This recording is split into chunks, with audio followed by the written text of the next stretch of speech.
Video syur yang menyeret nama GA menjadi trending topik di berbagai media di negeri ini dalam 2 pekan terakhir. Tapi jarang yang mengamati media itu sendiri dalam pemberitaannya. Kebanyakan dari mereka hanya fokus kepada konten. Nah, pada kesempatan kali ini, kami mengundang dosen Universitas Wiraraja untuk membahasnya dalam program Wiraraja Bersabda.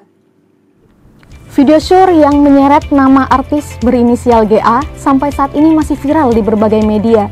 Namun sedikit yang mengamati media tersebut dalam pemberitaannya. Mereka hanya fokus kepada kontennya saja. Untuk membahasnya, kini hadir bersama kami dosen Universitas Wiraraja. Beliau juga lulusan Ilmu Komunikasi, yaitu Ibu Rosyuliastina SIKOM M.Medcom.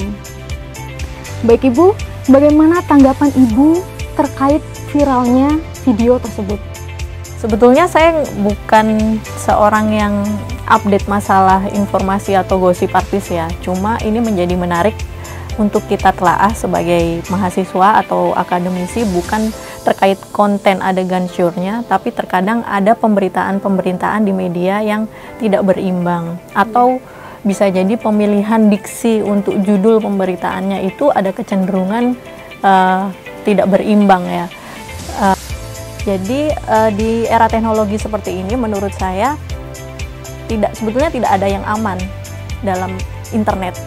Kita tahu sendiri bahwa ada undang-undang ITE yang menunjukkan bahwa sebetulnya kita bisa sangat leluasa menggunakan media apapun ya Mbak, mau media sosial dari mulai Facebook, WhatsApp, kemudian Instagram, Twitter, dan lain sebagainya. Hanya saja kecanggihan teknologi itu yang membuat konten-konten negatif atau video syur atau hal-hal yang sering viral sekarang, kalau kita sering update di Instagram, itu cenderung adalah konten-konten yang menurut saya kurang berfaedah.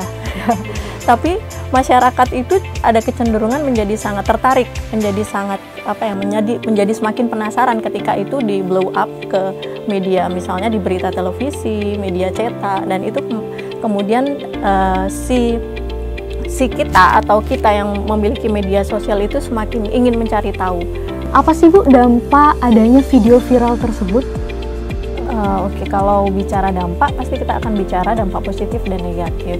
Tapi yang pertama kita coba bahas dulu dampak negatifnya. Pasti kalau dampak negatif yang paling terasa adalah pada orang yang bersangkutan ya, pada yang diberitakan. Pasti secara psikologis, kemudian keluarga terdekat, itu pasti ada dampak yang kemudian dirasakan secara psikis. Toh juga kasus ini masih dalam proses penyelidikan. Jadi kita nggak bisa mengklaim khususnya dalam pemberitaan itu yang betul. Menurut saya dalam etika-etika jurnalistik, kita nggak bisa langsung menyebutkan nama seseorang tanpa sensor dengan wajahnya, mungkin menarik-narik anaknya, suaminya, dan lain sebagainya, tanpa ada keputusan persidangan bahwa memang dia yang bersalah atau dia pelakunya. Jadi ada tahapan secara hukum yang kemudian ketika itu dipublish di media atau diliput atau dimuat, maka ada kaidah-kaidah jurnalistik yang seharusnya memang ada batasan, sehingga berita yang disampaikan kepada publik itu juga bukan hanya berita yang sifatnya gembar-gembor saja, heboh saja, tapi setelah ada proses penyelidikan, proses hukum kemudian tenggelam oleh berita-berita yang lain. Sedangkan kalau kita bicara dampak positif, ya ini bisa jadi pembelajaran buat kita, buat mahasiswa, buat masyarakat di luar, buat kita bahwa kita jangan main-main dengan media sosial, kita jangan main-main dengan teknologi.